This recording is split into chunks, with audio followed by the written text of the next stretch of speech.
as equally fantastic as Tolkien, but it is an earthier sort of fantasy.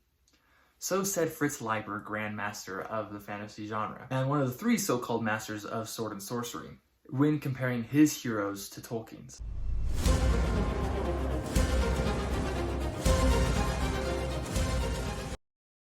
Hello and welcome to Liam's Lyceum. Today I had a quick video that I've thought about making for quite a few times, and I realized I mentioned sword and sorcery here a lot, and some people are familiar with the term, but then Joanna pointed out to me that she wasn't really all that familiar with it, that she knew Conan was sword and sorcery, and besides that, she kind of wanted to be clued in. So I thought I'd make a quick video. It's going to be me reading a lot because I did write this down so I'd kind of get my thoughts more, so maybe I'll have some pictures on the screen so you don't have to just look at me reading stuff. I just want to say it's kind of hard to define something as ephemeral as a genre, but I do want people to know what I'm talking about when I say sword and sorcery. And for those who don't even watch my videos, this is a good, probably short video for you to figure out what sword and sorcery means. And this is pertaining to the fantasy genre in fiction. I realize sword and sorcery is used to describe movies and other avenues of art and whatnot, but I'm going to be mostly talking about fiction here, and though I think it will probably hold true for things like movies still. Okay, so one big thing is that the story is smaller in scale, though it can focus on battles between armies.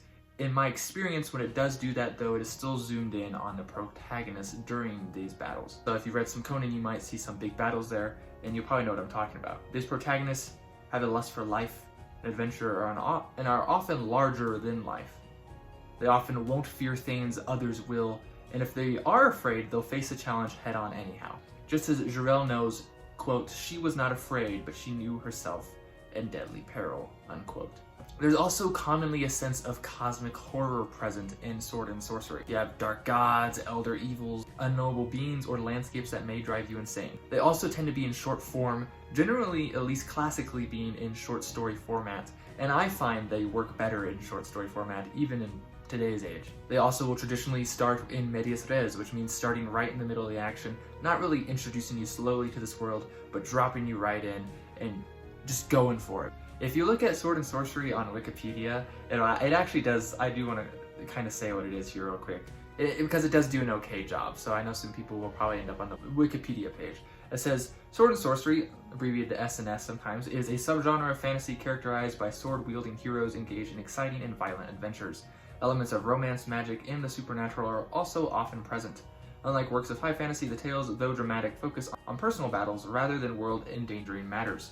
Sword and sorcery commonly overlaps with heroic fantasy. And we'll get back to that last bit later, but that is a good point that you will often, almost never, hear of people saving the world in sword and sorcery because that's not the point.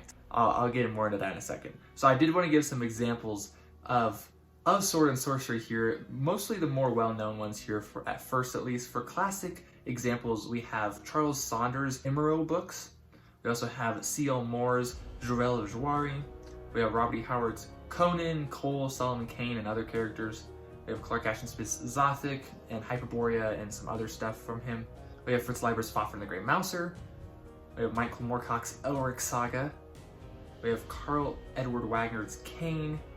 And we have Robert Asperin's Thieves' World. Now that's just a tasting. There are, of course, a lot more, because back in the day, sword and sorcery was the main fantasy genre you were going to be reading. So modern examples, to name a few, would be works by such as Scott Odin, Jen Williams, Violet Milan, Howard Andrew Jones, Adrian Cole, John Hocking, and even authors such as DJ Butler, Paulus Kemp, and Stephen Erickson do dabble in sword and sorcery a bit. So as far as the origin of the term goes, we have to go back to the 1960s. Before the 1960s, sword and sorcery wasn't so much distinguished from other types of fantasy, especially heroic fantasy.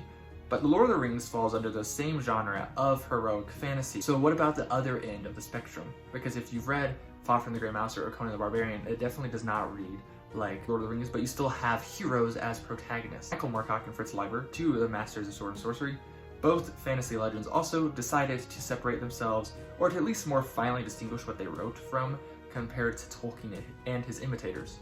A quote from Leiber, who coined the term after Moorcock has suggested the term epic fantasy. Imagine if that had stuck. He said, "I feel more certain than ever that this field should be called the sword and sorcery story. This accurately describes the points of culture level and supernatural element, and also immediately distinguishes it from the cloak and sword, historical adventure story, and quite incidentally from the Cloak and Dagger international espionage story too.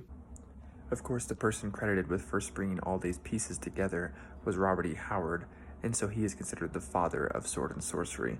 He is, of course, most notably famous for Conan the Barbarian and Cole the Conqueror, Solomon Kane, Red Sonja, Dark Agnes, and so forth. I will also say that a similar genre of sword and sorcery is Sword and Planets. Now, the thing that distinguishes that more so is the fact that there are less supernatural beings and they're just aliens instead. Most famously, you would have Edgar Rice Burroughs in his Barsoom books, also John Carter of Mars sometimes is what it's called, and then you also have Lee Brackett. For example, her Sword of Rionin is Sword and Planet. I also like to share one of the concluding statements from an essay actually written by Joseph A. McCulloch V. Hopefully I pronounced his name okay, but it's called The Demarcation of Sword and Sorcery. I found this on the Blackgate website. I'll link this below, of course. So I quote, "Sword and sorcery tells the tales of men who are free from all constraint. Their stature and skill mean they are free from the tyranny of other men. Their birth and raising free from the morals and mores of society, the lack of higher powers unbinds them from any concept of fate. Thus the heroes of sword and sorcery become the true representatives of free will, and through their stories the readers are able to imagine the capabilities and triumphs of men who are completely free to chart their own destiny." Now, I thought that'd be a nice conclusion to what sword and sorcery is. As you can see, I feel like I covered the bases pretty well. I hope you have a decent idea of what sword and sorcery is, and especially since I shared some examples. And if you want more information, I would really go and check out the Sword and Sorcery Discord run by Whetstone, which is in a magazine that posts sword and sorcery stuff twice a year. And so, anyways, this has been Liam with Liam's Lyceum. I'll catch you next time.